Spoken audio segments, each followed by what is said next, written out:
Hello, hello, and welcome to this week's episode of The Hard Choice. Simple steps for showing up. My name is Brad Draper. I'm your host. I'm grateful for you, and man, do I have an episode for you. I need you to listen up and really think about your life, what you're doing, where you're going, and the steps to get you there. So ponder those things for a brief moment. Brief moment over. I had a spectacular experience yesterday, and I want to share that with you. That is the premise of the entire episode today, was this one experience that we've been prepping for since November. So about 2, maybe 3 months. I first learned about an organization called Defy Ventures. They've been around for quite a few years, and they're all over the country. And they just started in my home state of Utah. And we had our first mentorship day with the EITs, or entrepreneurs in training. These are incarcerated men that are going through the CEO of Your Life series. It's a 6-month course. It's 800 pages. It's quite rigorous. It's quite in-depth. It's a lot of deep work and a lot of entrepreneurial journey work. And I was blessed and honored to be one of the mentors yesterday. There was, let's see, do the math, 65 mentors and about 37, 38 incarcerated men, or EITs. And to say that it was a humbling experience is not enough. I don't actually have the words.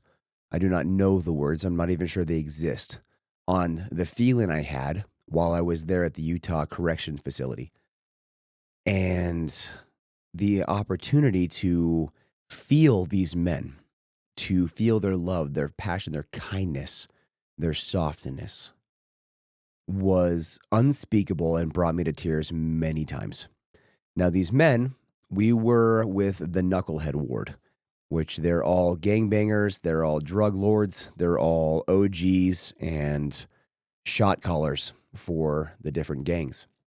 One of them was formerly a shot caller for the MS-13, another one formerly a shot caller for Crypt gang, and just so many people with amazing stories and wild stories. 2 of them were homicide. One of them is a life sentence with homicide. And his heart was so kind, so genuine, so full of love. But the outward expression of these men to the world, not to us in this moment, because they've been prepping for this moment and doing a lot of internal work to get there, which I'm very proud of them for that. The world would see them as monsters. Truthfully, if you saw most of these men outside on the street, most people would cross the street and not want to walk by them. But they were so kind. And once that facade, that mask was lifted, I got to see who they truly were. In a sense, I got to see them as God sees them. And how beautiful an experience that is. One of these men, he has a life sentence. He has been through every internal work training the prison offers. Got to sneeze. Pardon me. My goodness. He has done every bit of internal work. He is multi-degreed. He has done more self-work and mindset work than almost anybody I've ever met outside in civilization or in our local community here. And they're part of our local community as well, but they're just confined to a smaller location.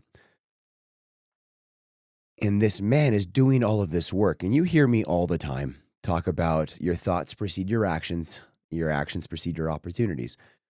Most people take action once the opportunity presents itself. And most of the time, the opportunity passes them because either A, they're not ready in time, or B, they attempt the opportunity and fail because they didn't take the action soon enough. Well, this man is taking all of the action with the hopes of maybe one day parole will come and he will have the opportunity to be released. But he's doing all of that work, taking all of the action with a very, very small chance, if any at all, to be released, be paroled. And I was so impressed by the magnitude of this man, the magnitude of his heart.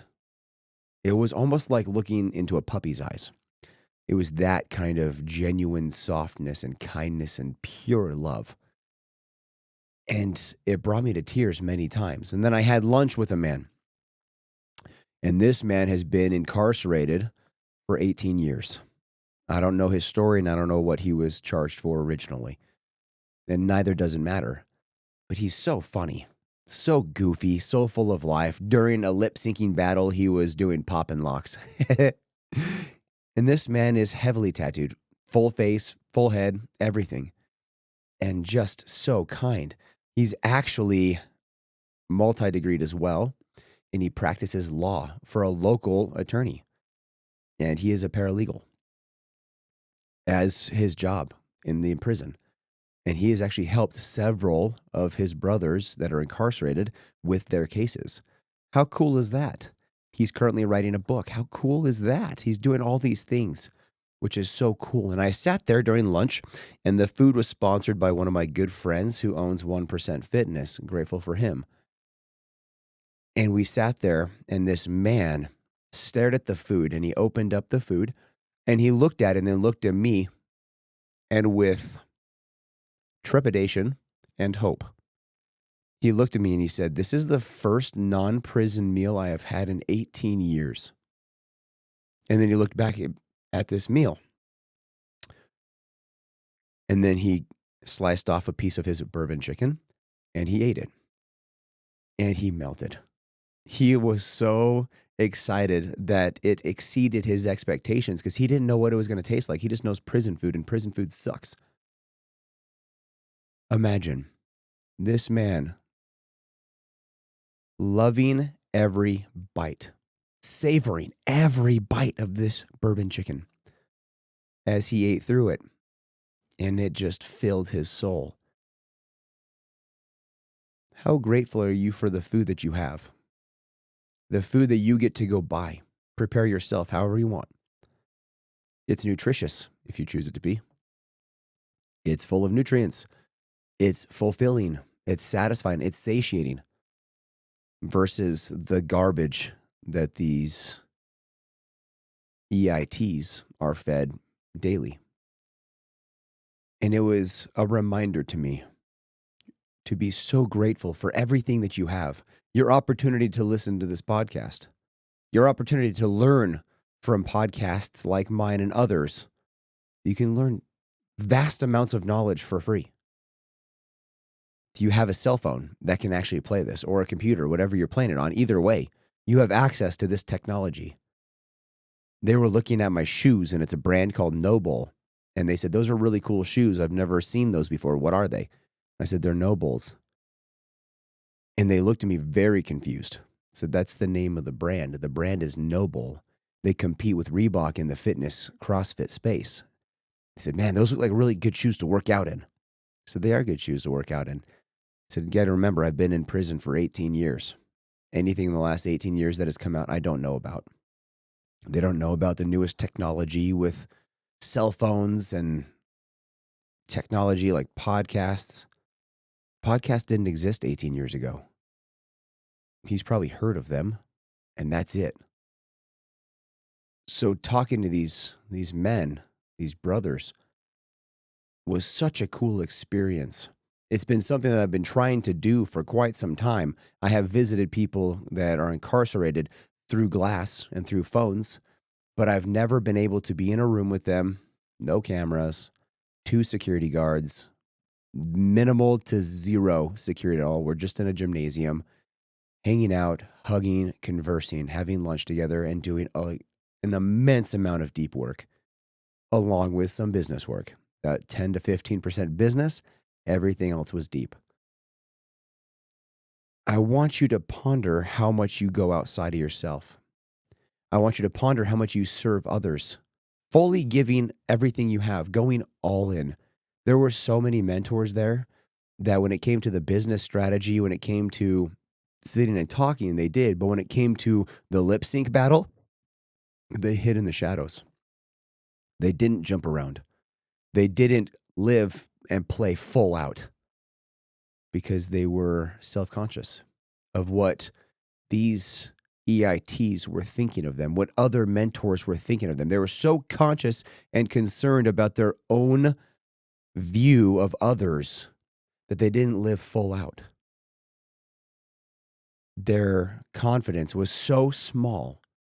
Yet some of these men and women, I know them personally, they're worth tens of millions, hundreds of millions, some of them.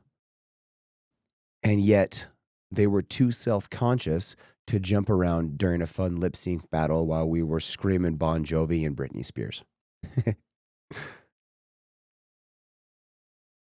I want you to live full out. I want you to think about, what would you do if you were doing a lip sync battle, mentors versus EITs, mentors versus incarcerated men and women, lip sync battle. Would you live full out? Would you get out on the dance floor and just scream to your heart's content and jump around and clap and have a blast? Would you show up for them and for yourself? Or would you hold it in? How much are you willing to give of yourself? It was very apparent some of these mentors did not want to go there. Same with the EITs. They did not want to go there. And by there, I mean, let emotion flow. Let the tears flow. Hug each other, embrace each other during these very precious moments. Be there for one another. Show up. I recall when you were in prison, when I was in prison, you visited me. We're imprisoned all the time.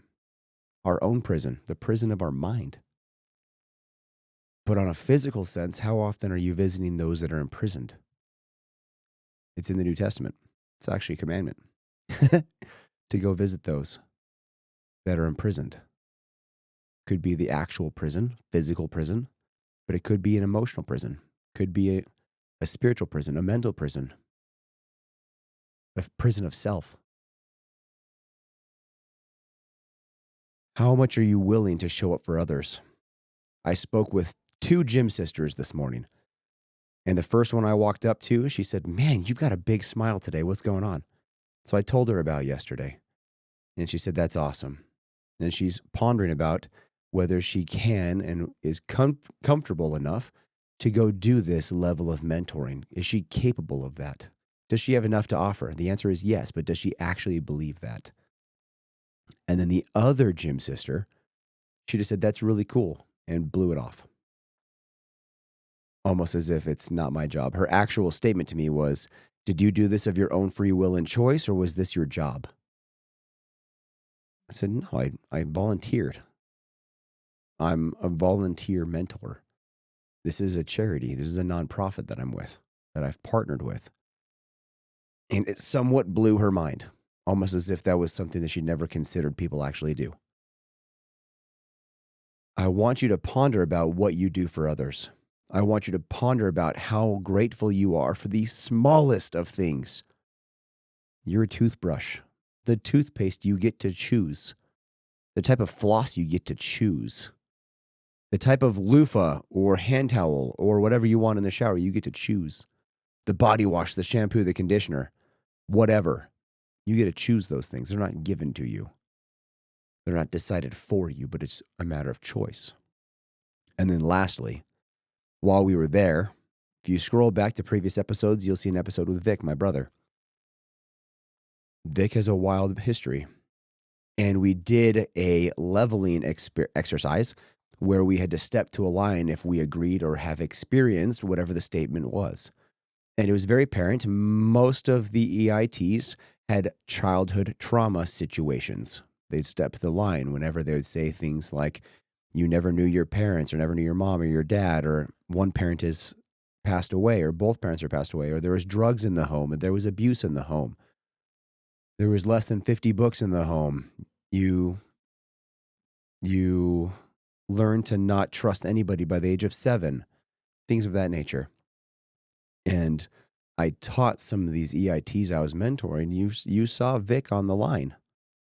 They said, "Yeah." I said, "But he's not on your side of the line. He's on this side of the line." He was set up to fail, but he succeeded anyway because it's choice. And you have the choice now to change the trajectory despite past choices. You have the choice now to change that. And it was interesting to see the switch. I remind you, these guys are shot callers. These guys are literal killers. And you can see in their eyes, in real time, transformation. I encourage you, if you have something of this nature around you, to do it, to experience it, to feel of that Christ-like love and compassion for another person, especially someone you probably would have judged before meeting them just by looking at them. Never discount somebody for the way they look. The old adage of never read a book by its cover is very apparent and true in this situation.